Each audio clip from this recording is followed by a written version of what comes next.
Mohanavani Telugu podcast వింటున్న శ్రోతలందరికీ హృదయపూర్వక ధన్యవాదాలు. ముందుగా అందరికీ శుభ గురువారం. ఈరోజు సాయిబాబా వారి ఒక అద్భుతమైన లీలను అందరూ విని సంతోషంగా అందరికీ షేర్ చేద్దాం. కఫిని ధరించిన ఒక చేయి ఆమెను మీదకు లాగింది. రజనీ శర్మ న్యూఢిల్లీలో ఉంటున్నది. 26/1978 ఆమెకు దుర్దినం అయింది. ఎందుకంటే ఆమె తండ్రి ఆ రోజు మరణించాడు. ఆమెకు చెప్పలేనంత విచారం పట్టుకుంది. తల్లికి కూడా ఆరోగ్యం పాడైంది. ఆమెకు తమ్ముడు చాలా చిన్నవాడు, సంవత్సరం కిందటే పుట్టాడు. రజని అయితే పనిచేస్తున్నది, కానీ కుటుంబాన్ని అంతటినీ చూసుకోవడం కష్టమైపోతోంది.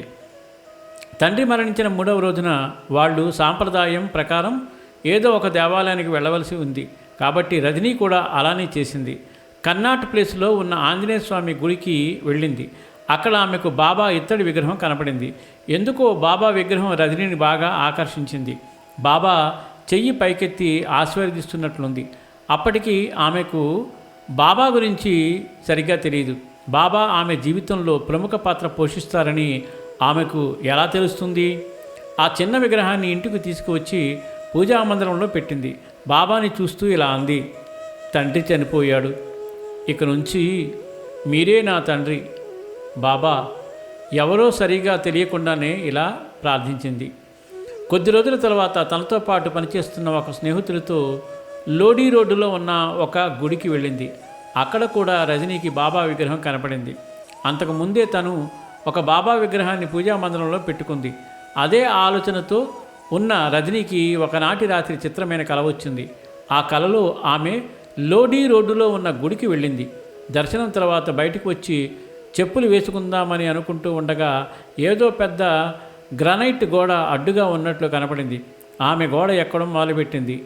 ఆ ఎక్కడం ఒక బల్లి గోడ మీద ప్రాకుతున్నట్లుంది. సరే, అలా గోడపైకి చేరుకునే లోపలే క్రిందకు జారిపడడం ప్రారంభించింది. అంతలో ఆశ్చర్యంగా కఫిని ధరించిన ఒక చెయ్యి ఆమెను పట్టుకుని మీదకు లాగింది. దాంతో కల ముగిసింది.